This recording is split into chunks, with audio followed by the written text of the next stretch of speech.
Alors, dans la suite toujours de l'autre. Alors on a fait un doc, on a fait des pages. Maintenant, on va parler des blocs. Il existe deux types de blocs. Alors moi, j'ai tendance toujours de dire qu'InDesign, c'est un frigo avec où les pages sont des rayonnages et dedans, on pose des Tupperware, des boîtes alimentaires. Donc, il y a premièrement des blocs texte. Ok, donc je prends l'outil T, je dessine un bloc. Ok, et je peux écrire du texte dedans. Ensuite, il y a des blocs images qui sont ceux avec la croix, dans lesquels je peux importer une image. Ok, hop, un logo par exemple. Ok. Ensuite, il y a des blocs ici où il n'y a rien. Il devrait les supprimer parce qu'en fait, même si c'est un bloc qui a rien, on pourrait très bien lui dire à ce bloc, quand on va dans Objet, Contenu, on pourrait lui dire voilà, tu deviens un bloc texte ou un bloc image. Donc c'est un peu débile. Donc ça veut dire qu'un bloc texte, si vous imaginez, vous avez fait un bloc image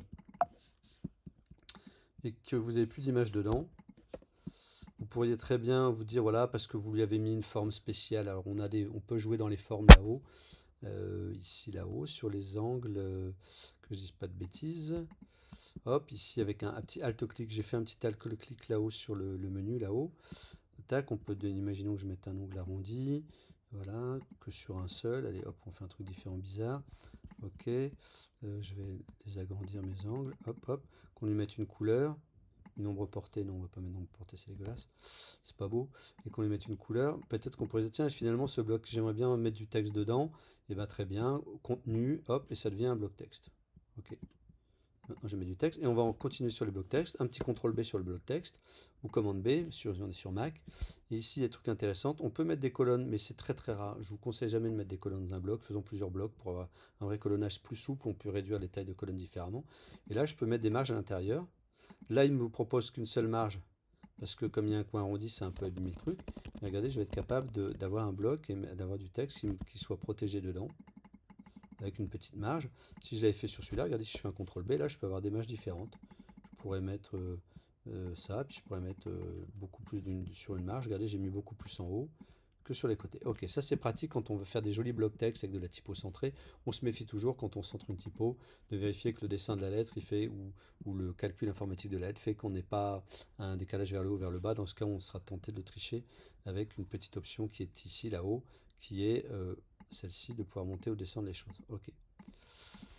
Ensuite, donc on a bloc texte et bloc image, on en a parlé. Ensuite, dans mes blocs, qu'est-ce que je vais vous raconter d'autre sur les blocs? Il était prévu que je parle de quoi sur les blocs? C'est blocs et importation. Donc on vient de parler des importations. Maintenant, le texte, là je l'ai saisi de ce, mais on pourrait très bien avoir bloc texte et puis faire importer. C'est commande I, non, c'est pas commande I, c'est commande E, je suis un peu bête. Non, c'est commande D, je vais y arriver. Et on pourrait aller chercher un texte Word. Voilà, ok. Importer du Word. Après, je reviens sur un bloc image. Euh, on va pouvoir importer une image dedans. Commande D, importer une image. Donc je vais aller rechercher mon sticker toujours ici. Mon petit logo. Tac, ok. Ensuite, on pourrait se dire, moi si je veux l'importer différemment, peut-être que je vais m'y prendre différemment. J'ai un dossier. Et puis peut-être, je vais laisser traîner mon dossier ici. Et puis peut-être que je peux prendre mon truc et venir le glisser sur ma page. Et là, si je fais un clic, il va se mettre à son échelle réelle, à l'échelle 1 de ce qu'il a été travaillé. Si j'ai une boîte qui est plus petite, je peux le glisser dans une boîte qui est plus petite. Ok, donc il reste à l'échelle 1. Et après, on verra pour les histoires d'adaptation de format. Ok, on verra ces deux-là. Ensuite, on pourrait se dire, bah, j'ai envie de l'amener, et puis je fais un premier clic, et après je fais un deuxième clic où je dessine la taille que je veux, il va me le mettre à la taille, il va me l'agrandir. Et regardez, si je double-clique dessus, je passe en flèche noire dans ma barre d'outils à gauche, et regardez ce qu'il nous dit là-haut, il nous dit tout en haut là-haut, 240%. Si je viens sur celui-là, il nous dit 100%. Ok.